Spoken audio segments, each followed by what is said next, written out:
As a fat guy, people at the gym treat me like I'm not even there. Because I'm not.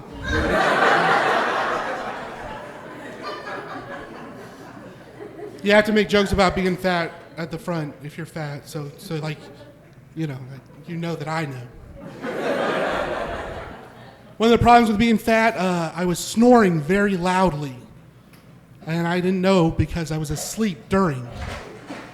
But my wife let me know in a big way. She was like, you are snoring so loudly. Do something about your snoring. You're going to die. Do something about your snoring. I'm going to go sleep in the other bedroom. You do something about your snoring. Till finally I had enough. And I ended up spending $700 on a divorce.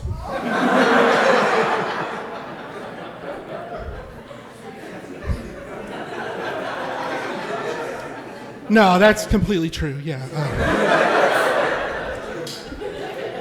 I also have to get a CPAP. Sometimes when I get sad at night, I like to put on my CPAP and pretend I'm a preemie baby and everyone's praying for me.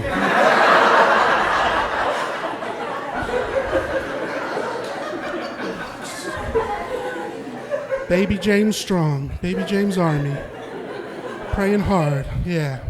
I'll make it. Sorry. I think I've gotten too fat, though. I think I've gotten too fat. And I think you know you've gotten too fat when the jokes people make at your expense stop being creative. Because I was fat growing up, and the jokes they always made were like, yo mama jokes. You know, like, yo mama's so fat. I asked her what her sign was. She said the Krispy Kreme hot light. But more recently, the jokes have been like, yo mama and I are so worried about you, James. It's not funny, Dad. Dad.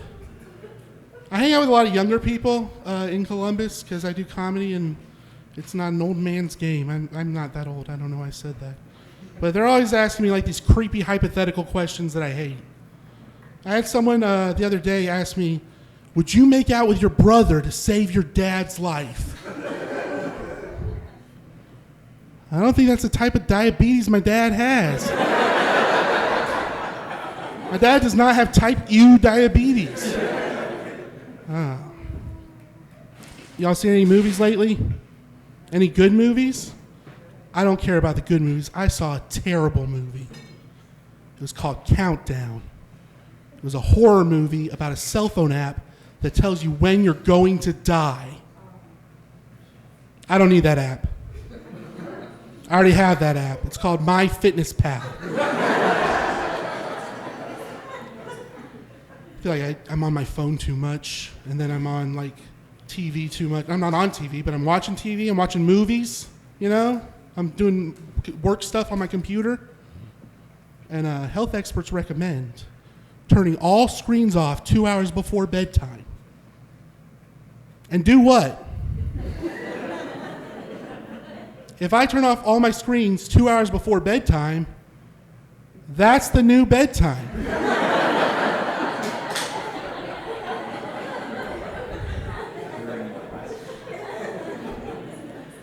I like movies. There's one movie series that always ends with the exact same twist.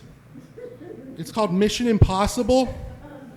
It always has the same twist at the end, you know? Where the mission was possible. Like, you did it. Change the name. Some movies are based on a true story. They see a true story. They want to get most of the facts accurate, take a few liberties for theatrical content. And then there's other movies that are inspired by a true story. That's where some executives saw a true story, did a line of coke, and said, all right, let's make a movie.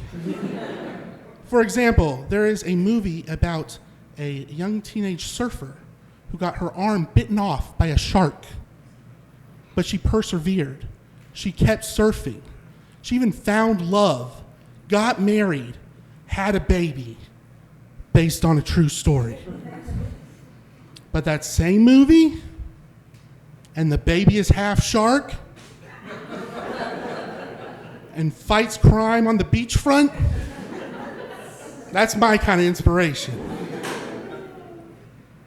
I watch TV. I don't watch like TV. Does anyone watch TV anymore, like on the cable box? No, I watched it on the internet because there's less commercials. I hate commercials. The only type of commercial I will ever tolerate is a public service advertisement. You know, do something to give back to the community related to your product or service and use your time that way. And I wrote one. The United States is facing one of the highest STD epidemics in the world. People who are not in monogamous relationships are at the greatest risk. So take it from us here at Kraft Cheese. If you're an American single, wrap it up.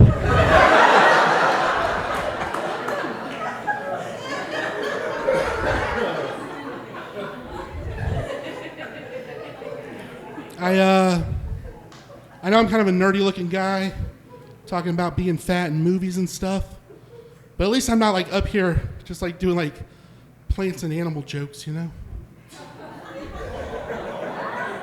Just like jokes about plants and animals, you know? Here's my plant and animal jokes. I was just kidding. I'm totally going to do that. All right. First of all, do you all know what a knoll is? Knoll. Yeah, it's a little grass-covered mound or hill. The only time I've ever heard that word used is in one context and one context only. By conspiracy theorists who say that because of the shot that killed John F. Kennedy, it could not have come from the nearby warehouse as claimed, but must have come from the grassy knoll. I haven't heard that word before or since in any other context. And I took 2 semesters of geology at Auburn University. That is a hell of a cover-up. The CIA made a word disappear.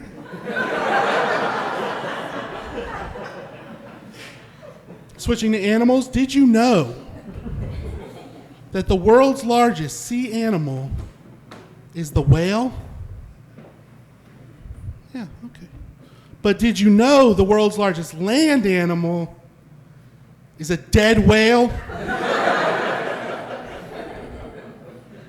Less of a joke, more just true.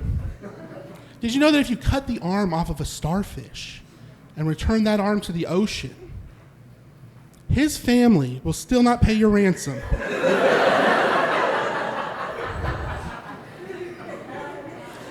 A lot of people think that some animals are disgusting, that they're like gross, nature. Like some people think it's disgusting that a mother bird will chew up worms and then regurgitate them into their babies' mouths. But you have to think that's actually less disgusting than the only possible alternative to that. Birds with tits.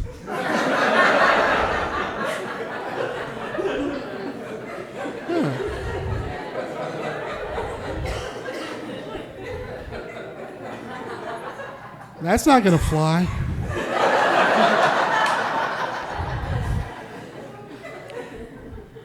I read recently that the smell of fresh cut grass is actually a distress signal. For who? Who's coming to the rescue of grass? Sorry, grass. No one's got your back. Not since you shot JFK.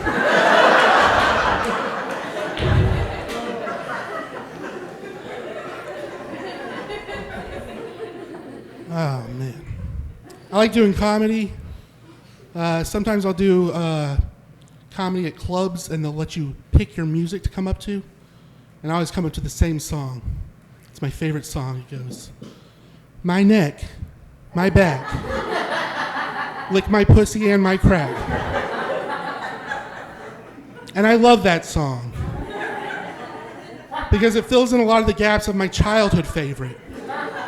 Head, shoulders, knees, and toes.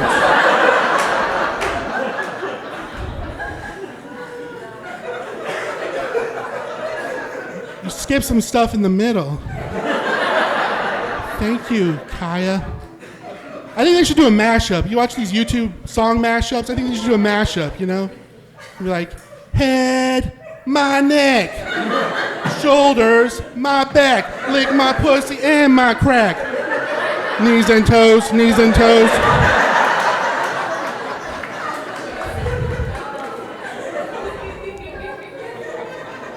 Yeah. Imagine if I opened with that.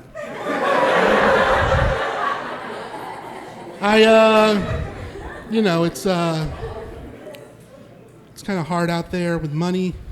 You want to be careful when you go to the Dollar General and they ask you to donate $1 to the Children's Miracle Network.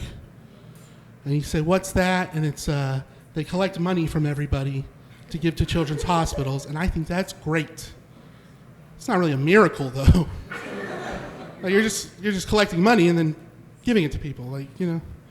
It'd be like if Jesus, like, he did miracles, you know. You like show up to a wedding and be like, Jesus, we're out of wine. And he's like, oh yeah? Watch this. Judas, go buy us some wine. That'd be it. Yeah, I'm not really like politically incorrect. I'm not ever going to say anything to ruffle any feathers. For example, I heard recently from my friends that we're not supposed to use the term crackhead anymore.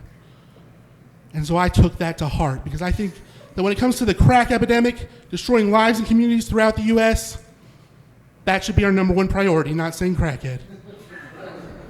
For example, I was at a gas station and a guy came up to me and he asked me for some money and I said, sorry, I don't carry any cash. And he said, whatever, you just don't want to help me because you think I'm a crackhead. And I said, no. And I put my hand on his shoulder and I said, you, sir, are a person of crack. And a tear welled up in his eyes. And it dripped down his cheek and he said, thank you. This solves all my problems. Yeah. Disney loves political correctness. In fact, Disney World has been taking all the racist characters out of all the rides and attractions, and I think that's great. They haven't gotten to the Hall of Presidents yet. Like one day you're going to go to Disney World and it's just going to be like Lincoln and Obama, and it's just, wow, you take out all the racism, and it really is a small world after all. I feel bad for wax sculptors.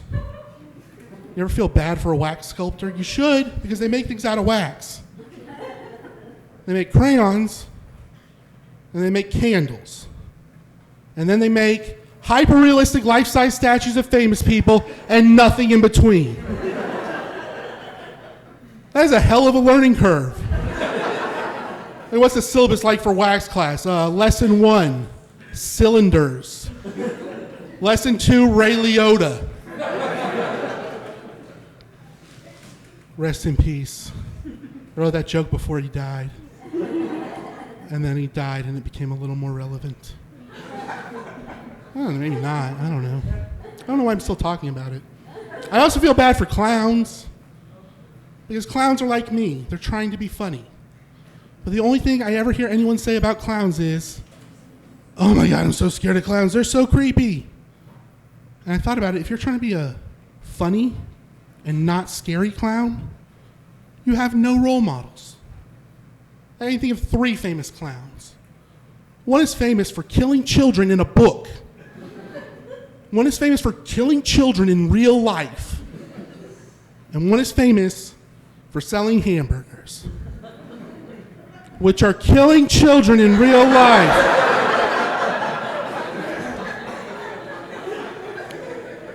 That's it for me. Thank you so much. Please give it up for your host, Nico.